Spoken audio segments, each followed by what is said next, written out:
Good morning, church, and welcome to the Olive Branch online service.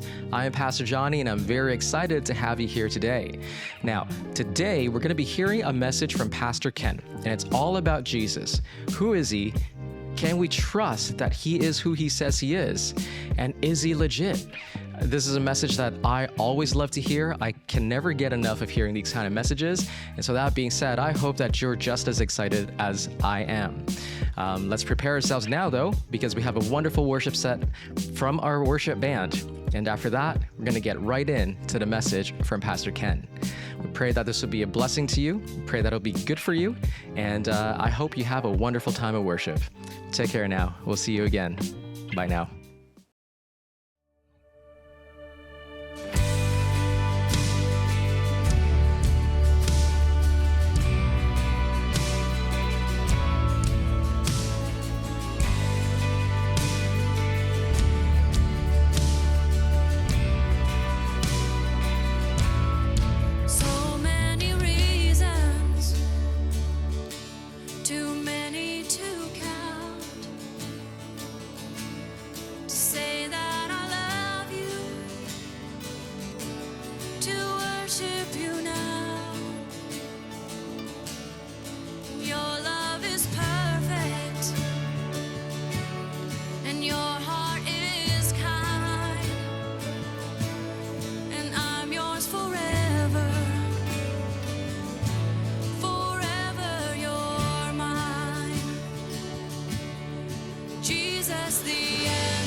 Today we start a whole new series, and it's based on Chosen Season 4. So I hope you're watching that because it will help to make sense of what we're actually going to be talking about today. So you watch that.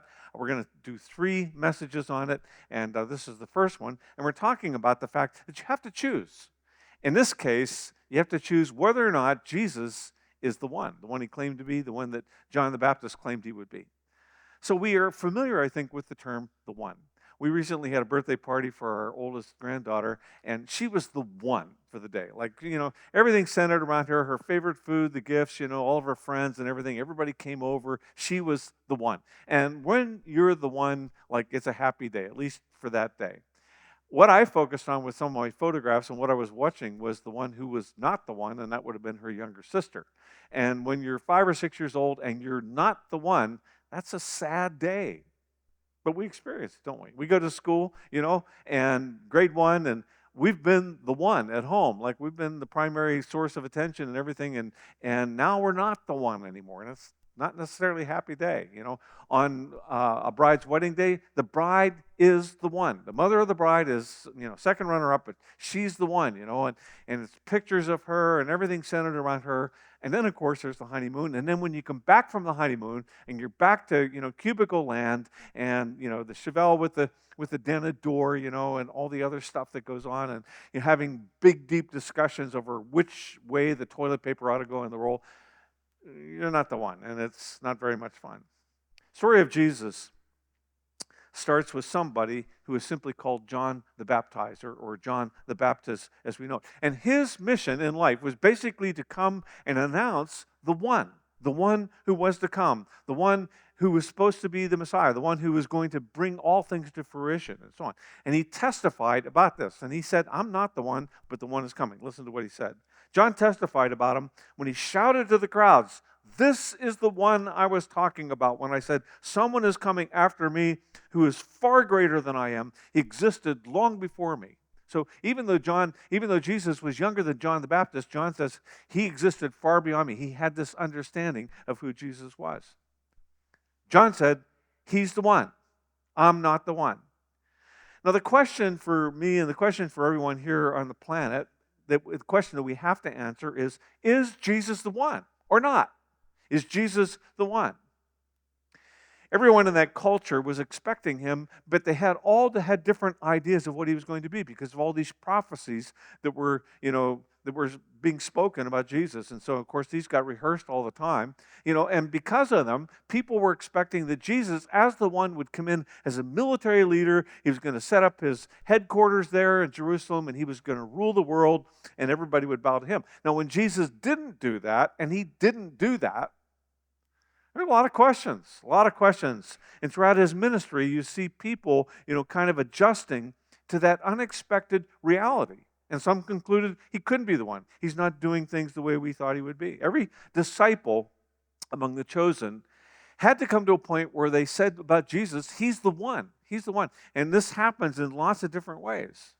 Now, the problem is I'm not sure they fully understood what that means, and sometimes I don't fully understand what that means. I mean, what does it mean for me that he's the one? He's still the one, because it should change how I do life.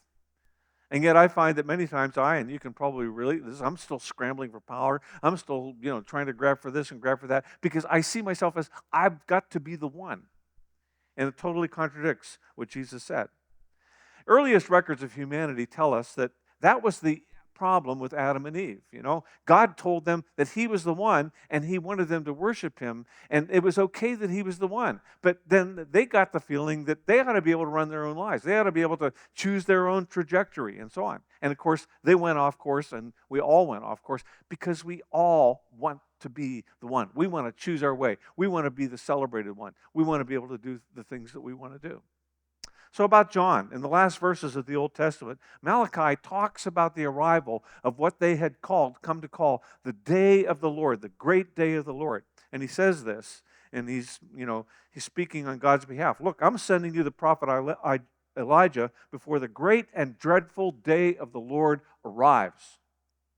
And 400 years later, without missing a beat, Luke says basically about that day that 2 senior citizens get a visit from an angel, Gabriel, and they get told that they are going to give birth to the one. So you have these 2 senior citizens, they have this baby, and you can just imagine them toddling around, going after this toddler, trying to keep him under control. He's the one. He was that prophet. But John carefully distinguishes himself because whenever there was a prophet, people would think, well, maybe he's the one. John testified about him when he shouted to the crowds, "This is the one I was talking about when I said someone is coming after me who is far greater than I am, for he existed long before me." Now, there's a lot of detail in the Old Testament prophets about what this one would be like. What totally threw people was that there were actually 2 comings, and this one that we read about in the Gospels is Jesus came the first time. They're expecting a military leader. They're expecting him to trample on the Romans and bring glory to Israel, and he doesn't. He comes as a human. He comes as a baby. He comes and suffers. John gets pestered again and again by the religious leaders about being the one, asking if he was the one, asking if he was the Messiah. So John says again and again and again, I am just a voice in the wilderness. I am not the one. Baptizing with water is what I do, but the one of whom I speak, whom we all await, is standing among you, and you have no idea who he is. Even though he comes after me, I am not worthy to untie his sandals. Morning after this conversation, John sees Jesus coming toward him. In eager astonishment, he shouts out, "Look! This man is more than he seems. He is the Lamb sent from God, the sacrifice to erase the sins of the world. He is the one I've been saying will come after me, who existed long before me and is much greater than I am. No one recognized him, myself included, but I came baptizing with water so that he might be revealed to Israel." He's the one. Now, what you realize as you read through the book of Matthew and Mark and Luke and John is that Jesus' disciples all have this moment where they say, "Oh, he's the one." For, Andrew and Philip, it was John who revealed to them, Jesus is the one, the Lamb of God, takes away the sin of the world. Peter and James and John, they came to the realization that he's the one when, Peter has this amazing catch of fish and uses it to, pay off all his debts and so on. He says, he's got to be the one. He's a fisherman, has a great catch of fish. For Nathanael, he says, he's the one. You're the Son of God. You're the King of Israel. When Jesus tells him that he sees him under, a fig tree and tells him exactly what he was thinking about, he says, you're the one.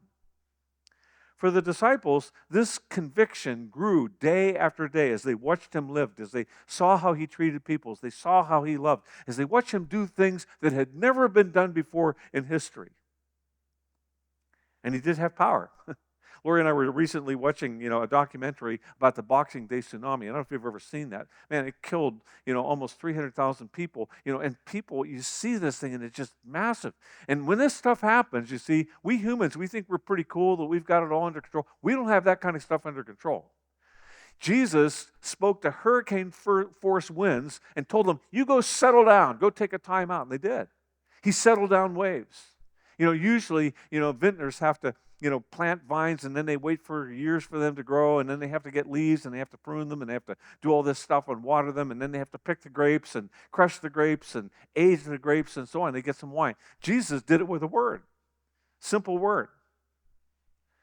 Jesus' final and crowning miracle is seen near the end of the season. It's his final miracle, and he walks up to a grave where one of his best friends is buried, and he calls him out. 4 days. I can't even imagine what Lazarus would have been in the state of decay he would have been in. He calls him out, and he turns disintegration into integration, and he makes him whole again. He comes out whole with health. Who does that? Only Jesus.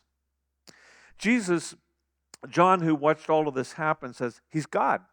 He's the Word of God, which was a word. It was logos, and it was basically this concept that he's the one who's always been. He's behind everything that goes on. God moved into our neighborhood. He came as a baby. He moved into our neighborhood. Now, unlike what Dan Brown says in the Da Vinci Code, where he says, well, Jesus never actually said he was God. That's absolutely not true. I mean, either he hasn't read, what Jesus said about himself, or he's kind of skimmed over it, because Jesus again and again and again claimed to be God. He did the things only God could do. He forgave sins. He had power over the forces of nature. He raised people from the dead. He healed blind people and lame people and had forces over nature. So he did the things that only God could do. And he said he was God. He said he was God. In fact, he used the sacred name for God that God had given to Moses, I am. So there's just no discussion about who he actually claimed to be. Jesus said that to see him was to see the Father. Jesus said that, to worship him was to actually worship the Father, and that people needed to worship him. And that if you didn't believe that he was the I am that he claimed to be, that you would die in your sins.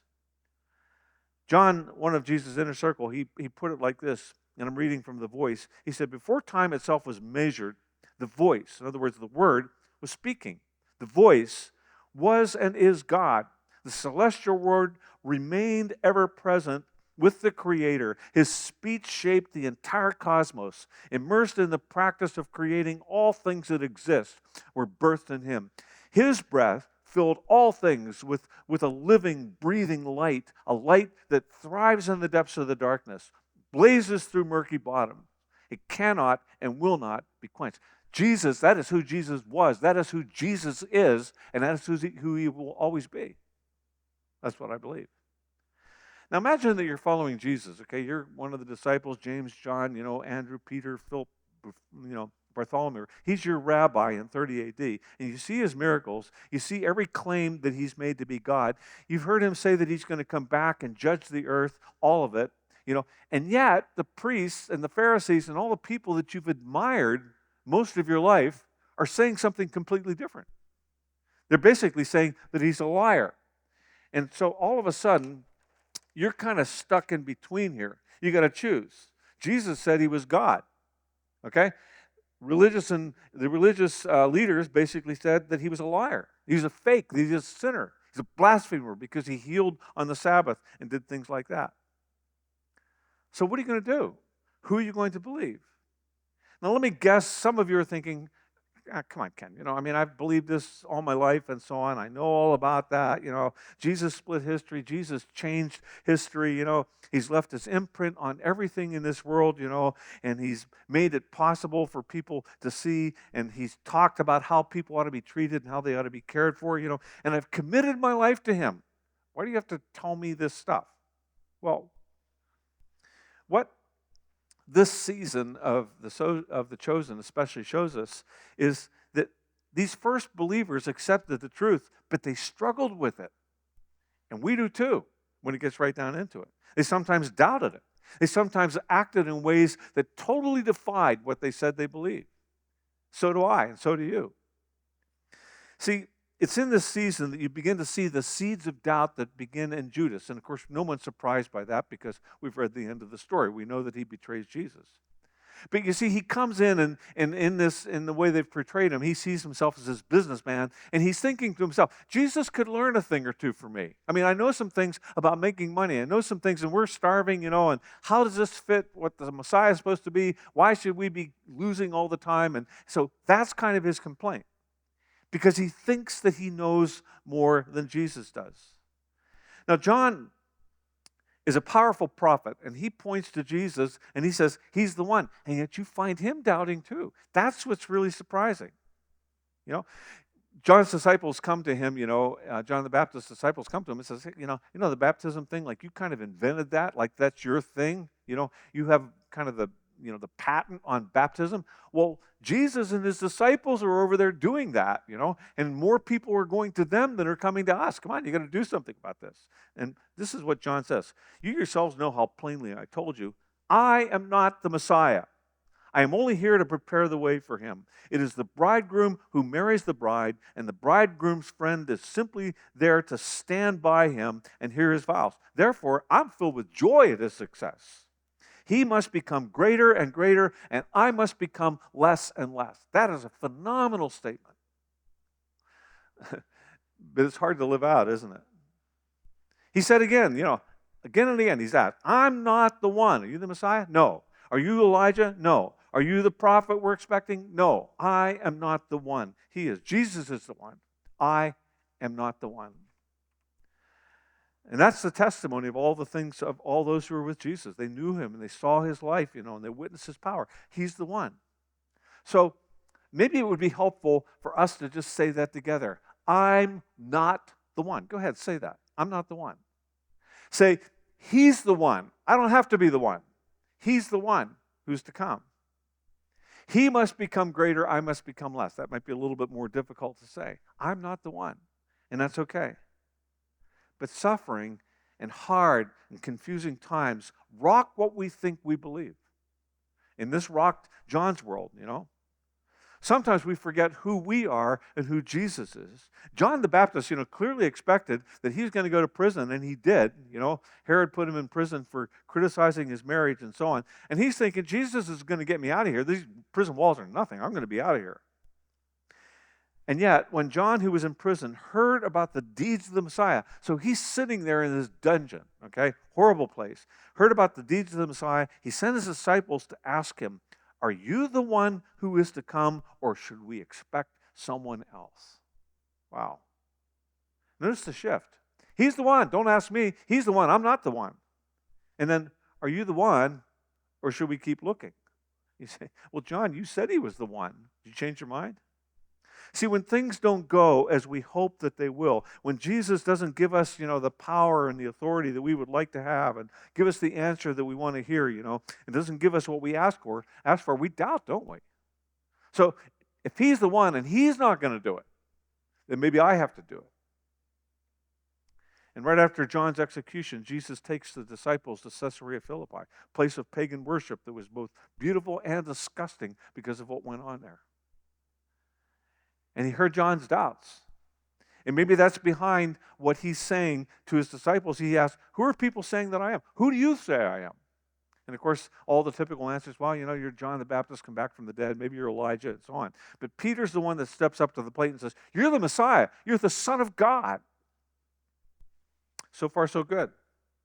So in this whole process, Simon gets a new name, Peter the Rock. Okay, sounds very solid, doesn't it, But when Jesus then begins to talk about his suffering and his death and the fact that he's going to get rejected and he's going to get nailed to a cross, listen to what happens. Peter took him aside and began to rebuke him. Never, Lord, he said, this shall never happen to you. Well, that's kind of an interesting change, isn't it? When someone calls Jesus the Messiah, when somebody calls him, you're the Son of the living God and so on, and you're right about everything, but then he says, but you're not right about this. Like Jesus, I've got some inside, knowledge on this and stuff. You're not going to die. I can see the future better than you can, and you're not going to die. And Peter's not alone. In the storyline, you see that James and John and some of the others begin to bicker over this because Peter's been called the Rock, and they didn't get special names. They didn't get special titles. Salome, John and James' mother, says, you got to go after Jesus. Like he said, if ask anything in my name, I'll give it to you. So ask him. Ask him for the seat on his right and on his left in the coming kingdom and so on. So they go and ask Jesus this, and you see in the storyline that this is crushing to Jesus. Because all of a sudden, it's clear, like they're looking for power. They're looking for, something that he is not. He's the Messiah who's going to suffer and die. And he basically says, you're looking at this from a purely human point of view. It's about servanthood. It's not about impressing other people with how great you are. You are not the one. Power comes from being a servant, not from being the one. And that brings it squarely into our arena, doesn't it? We have to choose. Who's going to be the one? Is it going to be me? Or is it going to be Jesus? Is Jesus enough? Or when he doesn't seem to be enough, do I need to kind of step in and mess around behind the scenes and begin to manipulate and work and stuff and kind of make me the one who's got to make things happen? And this has huge implications for our culture. If you live in the GTA, you know kind of the motto, all religions, and systems lead to God. Well, the interesting thing is that's a truth claim, isn't it? You say, well, Jesus is the Messiah. He's the way to God. You say, that's a truth claim. That's a power play. Well, when somebody does this, it's kind of the same thing. Because this is what it basically says. In our world, God, all these different paths, they're all going to lead to God someday, Well, is that true? I mean, who said that? Because somebody who would say something like that, they appear to be standing over every other religion and over every other claim and know them all and say, no, settle down, kids, really, all these paths lead to God. And like I said, what's the proof on that? Like, is it out there? Because Jesus said that he was the way to the Father. And yeah, that's a truth claim, but what backs this up? There's nothing that backs this up. Somebody said it. It sounds like a cool idea, but it's not even possible. Because all religions have different paths and they contradict each other. Jesus is the only one that claimed to be God. So, if that's actually true, if he's actually God, then that means that all the other religions are trying to lead to him. And when you define God as our culture defines God, they define him as this loving, accepting, forgiving being. Well, Jesus is the one who revealed God like that. No other religions do. Only Jesus.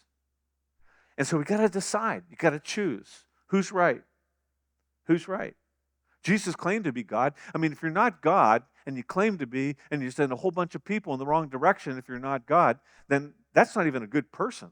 That's an evil person. That's a liar. It's a blasphemer. That's what Jesus got nailed to the cross for. And the question is that true or not? See, we like options. Our world likes options. You go to Loblaws and you're probably going to have somewhere between 35 and 40,000 different options of what you can buy, different foods and all this stuff. Amazon, I'm guessing they probably have millions of options. People love options. But there are some things where there are not a lot of options. If you've got cancer, like it's not like, if you eat your favorite kind of ice cream, whether it's Moose Tracks or whatever it is, that you're going to get rid of your cancer because it's your favorite ice cream. There are some very specific things that deal with cancer, and if you don't understand it, you're going to die from it. If you have a ruptured appendix, and you've got this raging infection going on inside your body, or you've got pneumonia and so on, there are only a few things that deal with this kind of an infection, and it's usually called mycin. Has mycin at the end of it, and it's this powerful antibiotic, and it's the only thing that's going to kill this thing, or you're going to die. You choose the wrong option, and you can die. And you can't just choose any truth that you want if you want to find forgiveness, and if you want to find life, and if you want to be freed from their past, and if you want to be freed from habits. Jesus claimed to forgive sins and to be able to give us new life and to send us on and give us a whole fresh start. Either he can or he can't. You got to choose. Now, I believe that Jesus is the only one. I believe that he's God, that he's the way, the truth, and the life. But then I sometimes do things that totally run cross-grain to everything that Jesus said.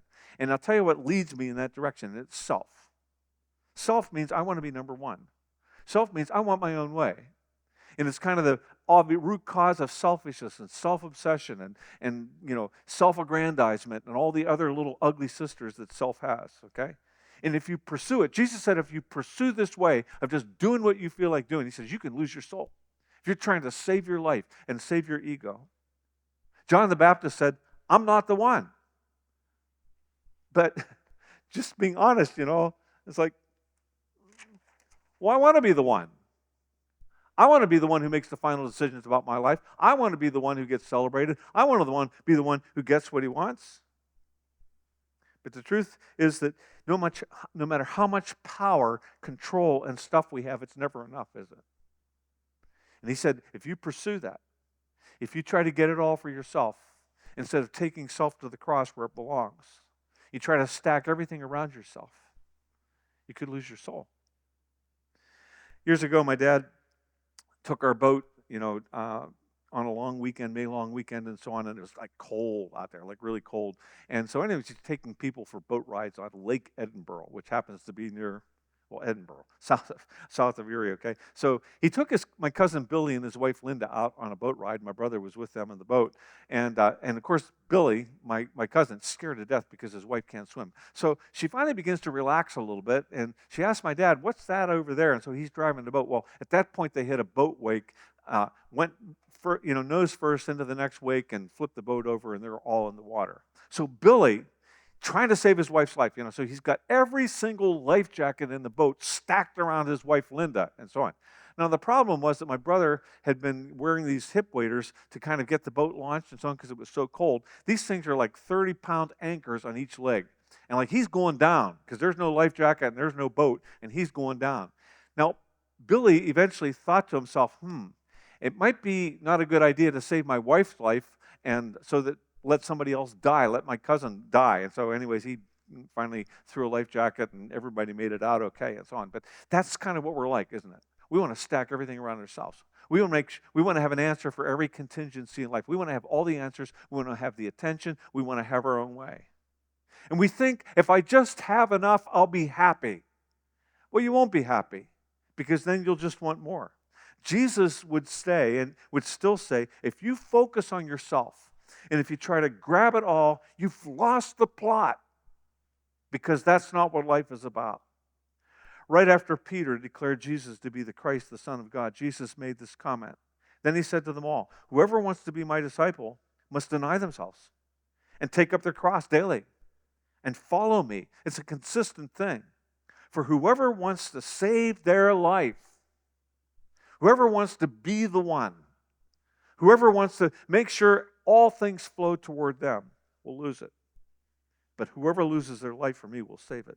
What good is it for someone to gain the whole world and yet or lose or forfeit his very self? Nobody wants to do that, right? And you see, what he said cuts through all of our attempts to be the one, to be the center of attention, to have things our way, to get it our way, to be right, to be able to accumulate everything that we want. It's true then, and I'm telling you, it is still true, especially in our world that basically, tells you to look out for number one and make sure that you have it. And that means that you and I have to choose. And the choice is Jesus or it's everything else, you see. See, we have secret thoughts, like, well, does Jesus know business? Or is he kind of a rube about that because he was raised back, before computers and things like that? Or does Jesus know what's going on in our world? Does Jesus know what it's like to be a single mom, and have all these desires and temptations and stuff? Does Jesus know, what it's like to have to deal with money or greedy brothers and sisters or whatever it happens to be? Our problem is that we've been brainwashed by this incessant message about self that comes to us. And it comes every moment of every day and just about every commercial and from just about every direction. It comes from within. It comes from without. And it's, you got to have me time. It's okay to indulge in self-love and to pursue self-help. And we're encouraged, to basically, be proud of being a self-made person and a self-assured person and a self-fulfilled person. We even have these little things with I in the front of them just to remind us, hey, it's about you. Take a selfie. Jesus is clear about this. He says, if you pursue self, it'll take you in the opposite direction of what you want. Try it in your marriage. How do you think it would be worth? You're married to somebody, you're supposed to be one, but like it's all about you. Does that work? Or at work, in your work situation and everybody else is there and it's all about you. Does that work? Does that work with kids? Does that work anywhere? No, it doesn't. It doesn't work anywhere. What works is what Jesus said, and that's to be a servant. To take self to the cross, to march it to the cross, where it dies, and you can become the person that he meant you to be. Is Jesus the one or not? You got to choose. Is Jesus the one? See, if he's the one, then you don't have to be. And there's this selfish, manipulating, grasping, controlling part of us that, wants to march right up to the cross, and we got to take it up to the cross, not so that it can be the one, but so that it can die with Jesus, the one who went to the cross so we could be free. John came to peace with this. He said it at the beginning of his life. He knew that was what he was born for. He had his doubts. But then he came to peace with it. And we're going to close with a clip that shows that.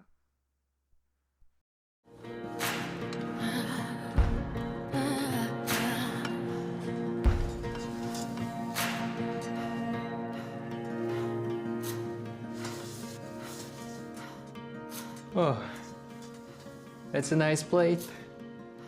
Silver? Only the finest. Normally intended for a royal wedding banquet. Requested by King Herod himself.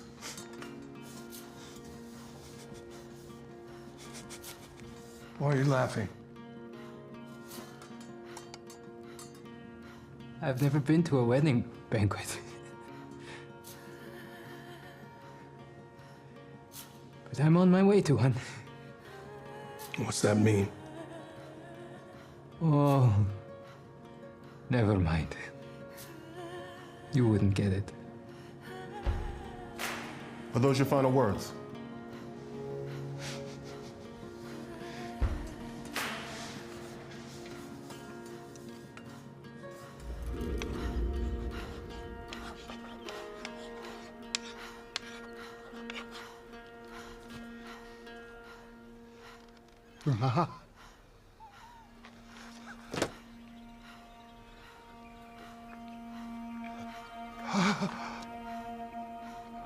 Blessed are you.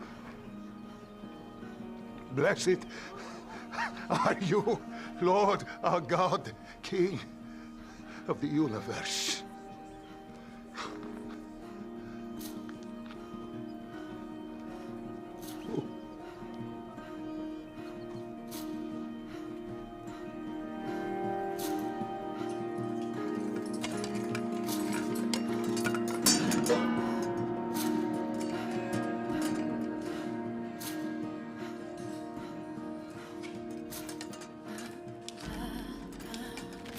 John, son of Zechariah and Elizabeth of Judea, here on this day, by order of Herod Antipas the Tetrarch, you are hereby sentenced to death by beheading for crimes against the high.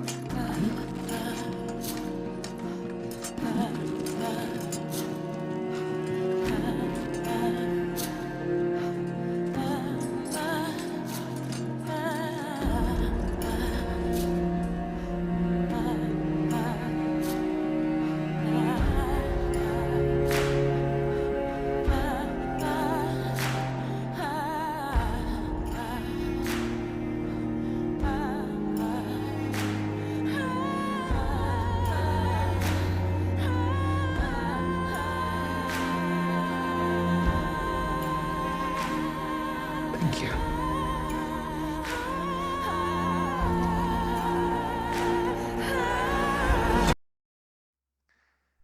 God, there's a part of us that resists that Jesus is the one. And if we're Christians, if we say we follow Jesus, we don't want to admit that, but it's true. It's true. We all want the attention. We all want to have things our way. And that part of us that needs to die, we think, if that dies, who will I be? Help us to have the courage to let Jesus be the one so that we can be free to not be the one. Pour out your grace. Give us strength. In Jesus' name, amen. If you will go into your world and you don't need to be the one, you can make a huge difference. Followers of Jesus have done that all over the world. Let it be Jesus who's the one and can make a difference through your life.